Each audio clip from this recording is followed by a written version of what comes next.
हम तो अपना अनुभव कहते हैं, दुनिया का नहीं। दुनिया ने क्या जाना क्या समझा हमें खबर नहीं। हमारा अनुभव कहता हनुमान जी जैसा दाता ना हुआ है ना हो सकता है। हनुमान जी जैसा भगवान ना हुआ है। सबके लिए कोई कुछ होगा, हमारे लिए तो हनुमान जी। लोग कहते हम क्या कहते, हम तो हनुमान जी के नाम पे खाते, हनुमान जी के नाम पे खा रहे हैं, हनुमान जी के नाम पे ही खा रहे हैं, पर उसकी कृपा है। लेकिन हाँ, हम खा रहे हैं, हम दक्षिणा लेते हैं, लेकिन अपने सुख के लिए दक्षिणा कभी नहीं लेते हैं, अपने सुख चैन के लिए नहीं। हम कथा की दक्षिणा लेते हैं, हाँ हमारी दान पेटियों में दान आता है, लेकिन कभी हमने मंदिरों का निर्माण नहीं किया। हम साल भर के लिए जुटा जुटा करके रखते हैं। 1 रुपया अगर कोई यहाँ वहां कार्यकर्ता कर दे, हम लड़ पड़ते हैं कि वो हमारा नहीं है, बेटियों का है। कई बार छोटे छोटे लोग, कई बार हमारे बच्चे चोरी तक कर लेते, हम जान भी जाते, समझ भी जाते, हम उनको बस यही अकेले में समझाते कि देखो हमारा नहीं है, वो बेटियों का है, तुम हमारी चोरी कर लो, हमारी बेटियों का भाग। लेकिन कभी भगवान ने चाहा ना, हम तो यही प्रार्थना करते आज की कथा में जितने लोग बैठे, जो हमने भोगा हनुमान जी साक्षी है, कभी तुमको ना भोगना पड़े। हमने जो सहा, हम तो पैदल चले, सब्जी तो कभी मिली नहीं, और हमारा तो एक समय ऐसा आया था, बोलना नहीं चाहिए पर वो बात बोले बिना कई बार ना रह नहीं पाता मन। हमारा तो एक समय ऐसा, हमारे पिताजी का कार्ड में नाम नहीं लिखता था शादियों में। हमको आज भी एक याद है, वो चर्चा करने योग्य नहीं है, आई नो, पर एक किसी सज्जन के यहाँ पर एक फंक्शन हुआ था, पूरे गांव का निमंत्रण हुआ था, हमारे पिताजी का नहीं हुआ था, क्योंकि हम गरीब थे। बन जाते हैं लाखों रिश्ते, जब पैसा पास होता है टूट जाता वो रिश्ता गरीबी में जो सबसे खास होता है। कोई किसी का नहीं होता इस दुनिया में, कोई किसी का नहीं होता, गरीब का तो सिर्फ कृष्ण होता है।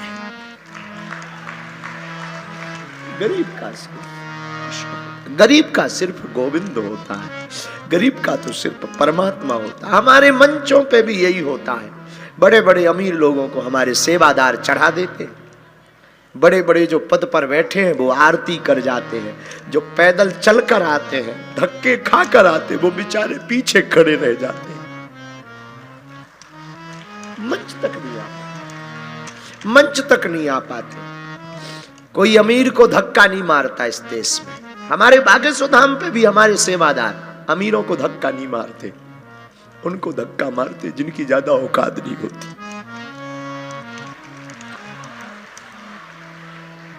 पर क्या करें, हमारी भी मजबूरी है, किसको हटा दें किसको भगा दें। लेकिन हम कोशिश करते हैं सदा, जब तक जिएंगे कोशिश करेंगे हमारे द्वार से कोई गरीब चला ना जाए।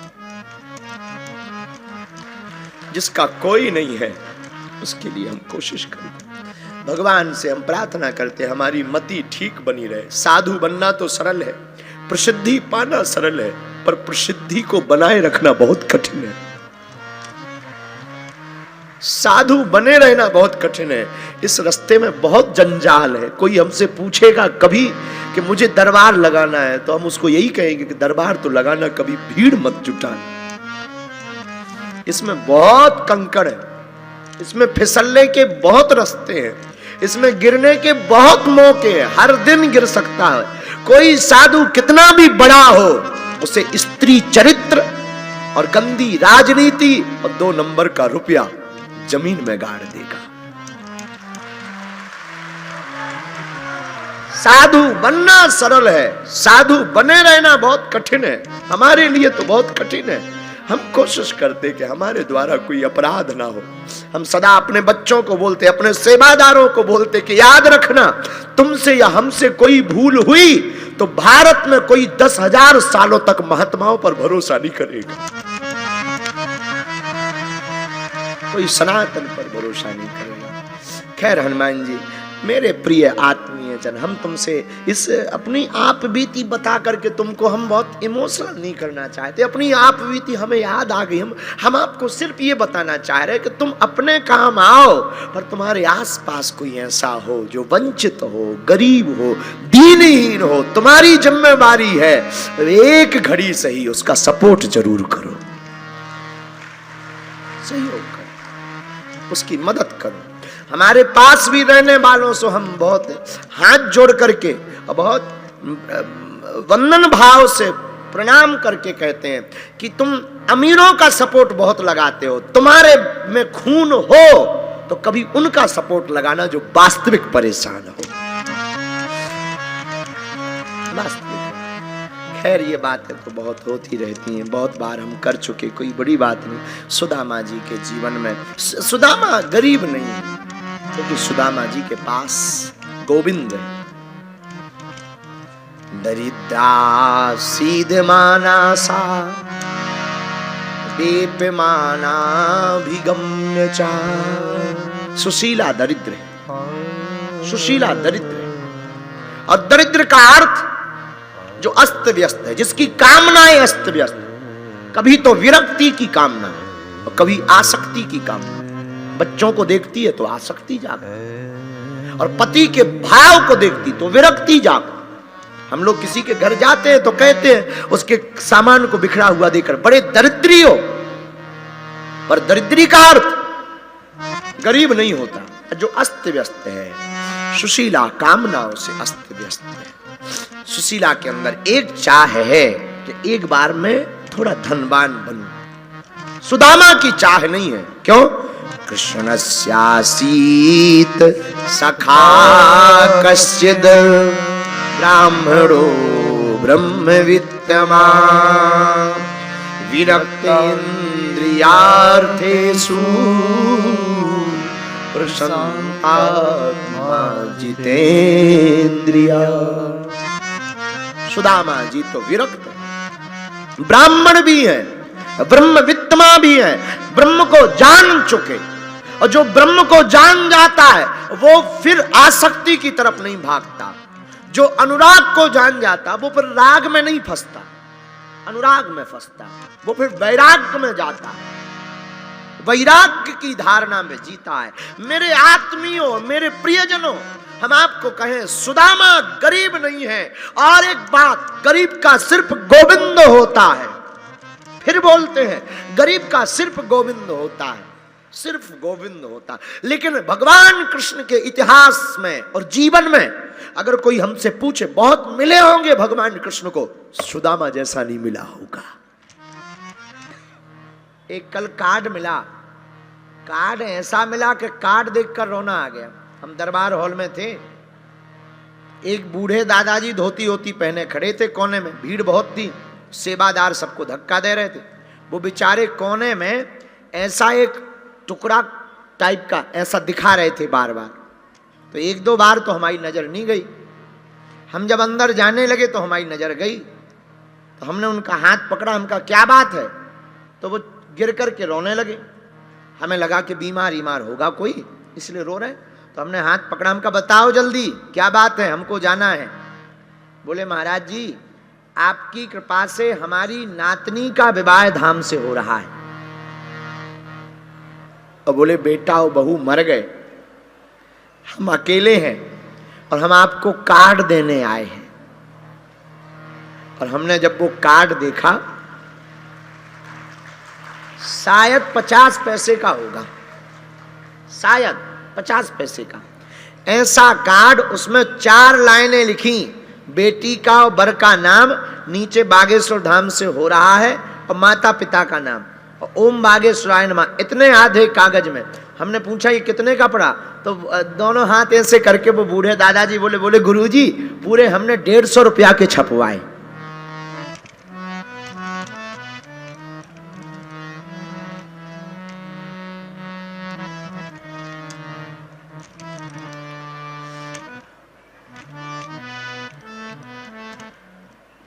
भगवान किसी को गरीब ना बनाए, बस गरीबी बहुत बुरी होती है। हमने तो अपने जीवन में बहुत देखी, इसी गांव में रह करके देखी। जिस गांव में हम कथा कर रहे हैं, इसी गांव में हमने 8 वर्ष तक भिक्षा मांगी। 8 वर्ष तक भिक्षा मांगकर हमने जीवन जिया। इसी गांव में लोग हमारे पास बहुत आते, कोई दिल्ली का आता, कोई बंबई का आता, कोई बाहर का आता, विदेश के आते। विदेश के लोग भी हमारे पास आते। वो कहते कहाँ आप यहाँ फंसे हो, दर्शन करने आया करो, चलो हमारे साथ, आपको हम आराम भी दिलाएंगे, आपकी व्यवस्था भी बनाएंगे, आपका हम बढ़िया मकान भी बना देंगे, आपका दरबार भी लगेगा। आप कहाँ फंसे हो, चलो हमारे पास। लेकिन हम उनको कह देते क्षमा करो, हम यहीं रहेंगे। अब उन्हें हम क्या बताएं कि जिस गांव ने हमें खिला करके पढ़ा करके बड़ा किया, उस जन्मभूमि को हम कैसे छोड़ दें। जिस गांव में हमने भिक्षा मांगी हो, ये वही गांव है जहां की गलियों में हमने भीख मांगी, भिक्षा मांगी। ब्राह्मण का धर्म भिक्षा मांगना है। हमारे पिताजी तो कुछ करते नहीं थे। हमने थैला लेते थे, छोटे थे 8 साल के, थैला लिया, माताजी ने थैला दे दिया, पूरे गांव में जाते थे। गांव के लोग अमावस्या पूर्णमासी को आटा देते थे, उसी आटा से घर में जाकर के रोटी बनती थी। कई बार बरसात में वो भी नहीं नसीब होती थी। हमें अपना याद है, हम पढ़ते थे यहीं गांव में, 8वीं तक हमने यहाँ पढ़ाई की। एक प्रजामा रहता था, एक प्रजामा, और एक प्रजामा को हम जो है 3-4 दिन में, जब वो ज्यादा उसमें दाग लग जाएं, ज्यादा धब्बे पड़ जाएं, अब तो हनुमान जी लीला कर देते हैं, कपड़ा पहनने को मिल रहा है, उसी प्रजामा को रात को धोल करके सूखने डाल देते और सुबह उसी को पहन करके स्कूल जाते। आज भी हम वो रखे हैं, आज भी हम रखे, हम भूले नहीं हैं, आज भी हम रखे। और भगवान करे जब तक प्राण रहे तब तक हम भूलें भी ना।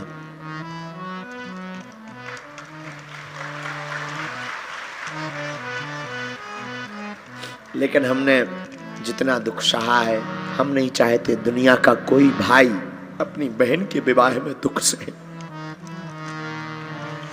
अभी हमको हमारे बच्चे डांट रहे थे कि आप इतना थक रहे, आपका गला बैठ रहा, आप खाना भी नहीं खा रहे, आप सो, सब हो जाएगा।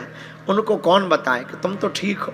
जिस बेटी की शादी होनी है, वो 152-53 बेटियां हम पर भरोसा करके आ रही हैं कि बागेश्वर धाम में शादी होनी है। अगर उनके अभावगत में कुछ कमी हो जाएगी तो हम अपने आप को क्या जवाब देंगे।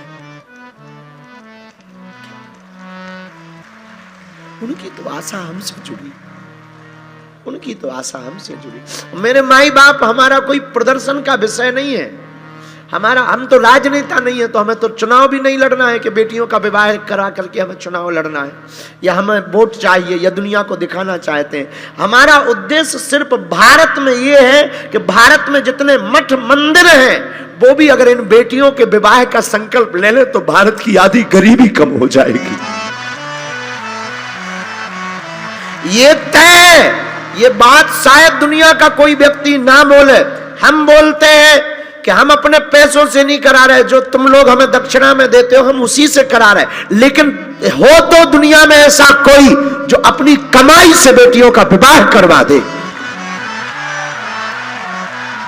हो तो जो अपनी कमाई से, अपनी नौकरी से बेटियों का घर बसा दे। हम सिर्फ ये, हाँ हम अमीर नहीं है, हमारे पिताजी अमीर नहीं रहे, ना हम अमीर है, ना हमारा खानदान अमीर रहा, लेकिन बेटियों का विवाह करा करके हम दुनिया को बताना चाहते हैं कि तुम बहुत अपने लिए जीते हो, एक दिन तुम कभी दूसरों के लिए जीने के लिए सोचो।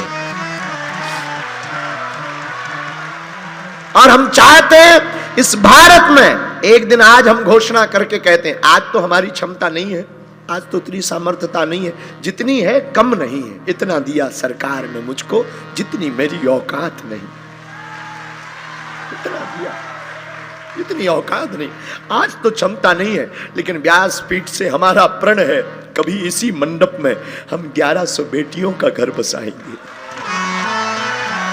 कभी कभी जब भगवान कृपा करें। हमने अपनी बहन के विवाह में भोगा है, हमने अपनी बहन, हमारा पुराना घर अलग जगह है, नया घर दूसरी जगह। नया घर में जब हम गए थे तो पुराना घर बरसात में गिर गया था, तो माता पिताजी और हम डेरा लेकर के, एक छोटा सा कमरा था, समाज सेवा भवन, उसमें डेरा डाला था। बरसात में, उसी में रहते थे। उसी में हमारी बहन का विवाह हुआ था। तो हमने भी 1.5 रुपए का एक कार्ड छपवाया था। और पता है कितने छपवाए थे? मात्र 70 कार्ड। मात्र। जब तो हमने तुमसे कहा था कि तुम 700, 500, 700 कार्ड छपाओ, क्योंकि हमने अपनी बहन के में तो 70 ही छपा पाए, लेकिन हमारी जो बेटियां हैं उनके में खूब छपे, खूब छपे।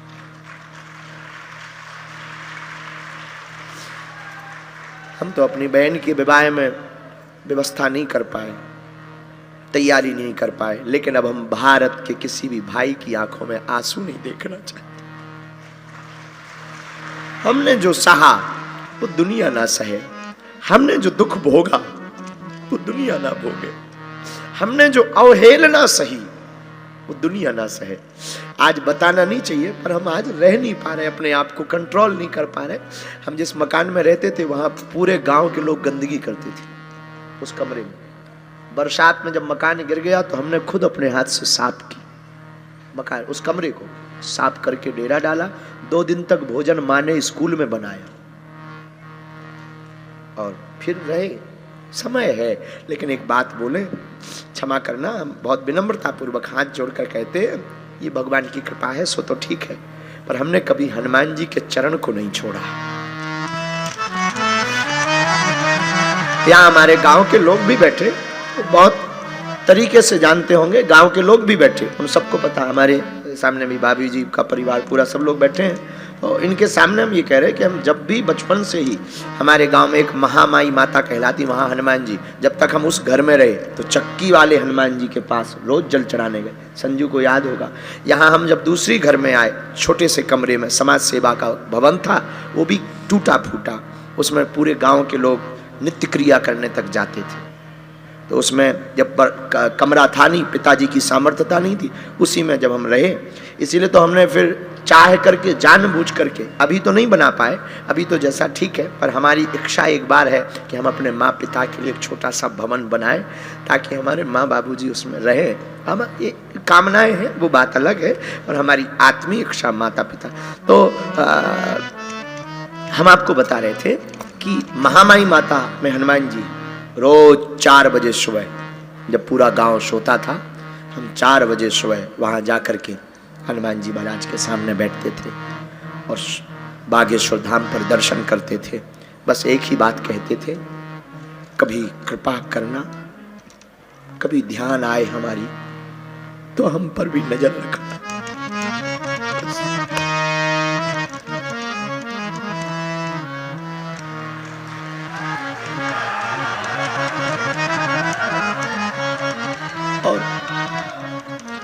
और उनको ध्यान आई, उनको 4, 5 घड़ी के बजे 5, बागेश्वर महाराज कथा 5।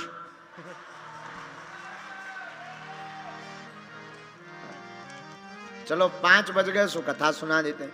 आज कथा का विराम दिन है और हम जो है अभी कुछ देर आ तो गए थे, हम 1 घंटा पहले ही आ गए थे, लेकिन यूट्यूबर्स, ब्लॉगर जिस सब आंगे बैठे, इनके चेहरे पे दांत निकल रहे।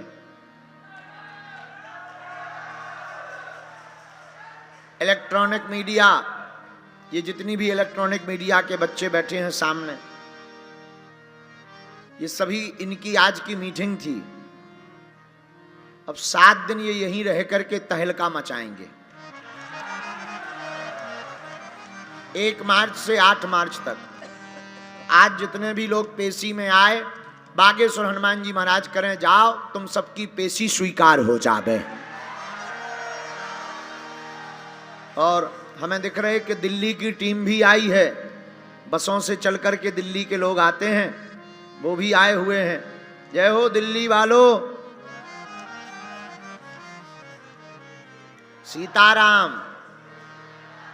समस्त जगहों के लोग आज पावन तीर्थ बागेश्वर धाम पर आए हैं। हर मंगलवार को मेला लगता है, हर मंगलवार को महोत्सव होता है। ऐसा पावन तीर्थ ग्राम गढ़ा बागेश्वर हनुमान जी का क्षेत्र है। 7 दिन तक श्रीमद् भागवत कथा का रसस्वादन हम लोग कर रहे हैं और 7 दिन की कथा के पूर्व में हम आपको आगे की योजना बताएं। आज तक की कथा है हमारी।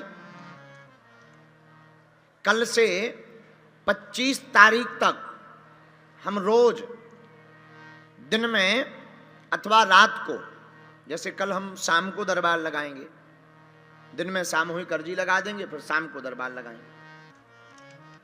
परसों, नरसों, बुधवार, गुरुवार, शुक्रवार 3 दिन तक दिव्य दरबार इसी पंडाल में लगाएंगे।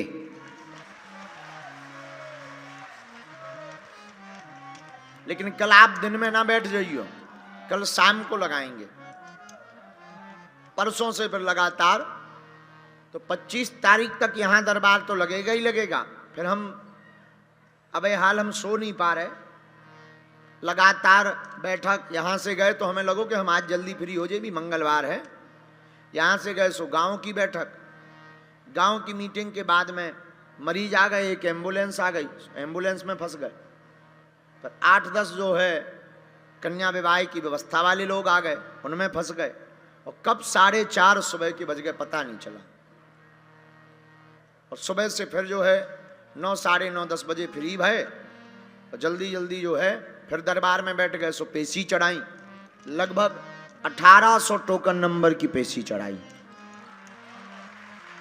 वहीं बैठे बैठे फिर तुरंत उठे, 3, सवा 3 बजे दिन में अभी उठे और जल्दी जल्दी जो है 2 पराठे खाए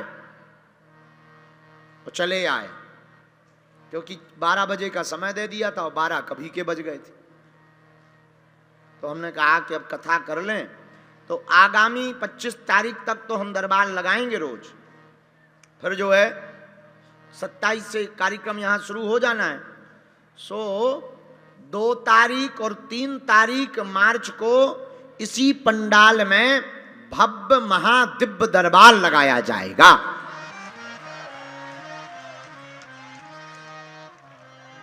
इसके बाद में फिर बस 5 तारीख को सन्यासी बाबा की साधना दी जाएगी और 8 मार्च को बेटियों के विवाह है, उसमें हम फंसे रहेंगे। तो 2 और 3 मार्च को महादरबार बागेश्वर धाम पे लगेगा। अभी हमको जानकारी आते हुए मिली 27 तारीख को एक बहुत ही अच्छे भजन गायक हैं मीका सिंह जी, वो भी बागेश्वर धाम पे आ रहे हैं। हाँ, और 28 फरवरी को बुंदेलखंड के जितने भी विधा के लोग हैं, गायन विधा, हास्य विधा जानने वाले, उन सबका सम्मेलन है। और इसके बाद में फिर 1 मार्च से तो महाकुंभ। तो सबको, जितने भी लोग आज मंगलवार को आए हैं, हमारे हाथ जोड़ करके बागेश्वर धाम कन्या विवाह का महाशिवरात्रि का निमंत्रण स्वीकार करो। सापरिवार सहित, बुंदेलखंडी भाषा में कहते हैं चूल से। हाँ, बुंदेलखंड की भाषा में चूल से न्योतो का हो जाता, उसे सापरिवार कहते हैं। तो सापरिवार आपके रिश्तेदार सहित 1 मार्च से 8 मार्च तक का निमंत्रण है सबका। 108 कुंडी यज्ञ हो रही है, सामने यज्ञशाला बन गई, यहीं कथा होगी, यहीं हम रहेंगे, यहीं सामने में प्रदर्शनी लगी हुई है, लगेगी। और यज्ञशाला के बगल में 7 दिन दोनों टाइम लगभग 30 लाख लोगों का भंडारा प्रसाद करवाया जाएगा। उसकी व्यवस्था बन गई। 1.5 लाख वर्ग फीट में टेंट लगेगा। 1200 से 1600 सेवा मंडल, पूरे भारत के 27 शहरों के मंडल बागेश्वर धाम पर सेवा देंगे। 4 जगह शरबत की सेवा प्रतिदिन चलेगी। 2 जगह चाय की सेवा चलेगी। देखो, हमें चाय बड़ी प्रिय है, हमने कहा भंडारा तो करवा रहे, चाय को नहीं करवा रहे। तो एक जने बोले गुरुजी आज्ञा करो, तो वो हमें नगद दक्षिणा देने लगे। उनका एक काम हो गया। हमने कहा नगद लेंगे, कौन खर्चा करे, एक काम करो, ये तुम रखे रहो चाय को भंडारो करवा दो। और दोनों टाइम भंडारा तो मिलना ही मिलना है। और रोज रात को एक एक कार्यक्रम देखो। 1 तारीख को जवाबी कीर्तन देखो, 2 तारीख को भजन संध्या सुनो, 3 तारीख को खेसारी लाल यादव की भजन संध्या सुनो, 4 तारीख को कीर्तिदान गढ़वी जी गुजरात वाले, श्री मनोज तिवारी जी, अक्षरा सिंह जी, इनकी भजन संध्या सुनो। 5 तारीख को कवि सम्मेलन सुनो, 6 तारीख को बी पराग जी की भजन संध्या सुनो, 7 तारीख को कन्हैया मित्तल की भजन संध्या सुनो, 8 तारीख को जॉनी जी की भजन संध्या सुनो। और रोज दिन में 3 साढ़े 3 बजे से 7 बजे तक कथा सुनो।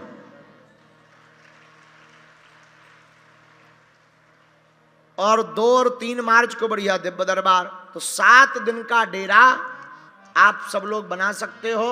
आने का हमारा निमंत्रण है। गरीब बेटियों के विवाह में आप सब हमारे परिवार के सदस्य हो। भगवान करे जो यज्ञ हो रही, इस यज्ञ का फल ऐसा मिले, हे हनुमान जी, जितने लोग पेशी करने आते हैं उनकी झोली भर जाए।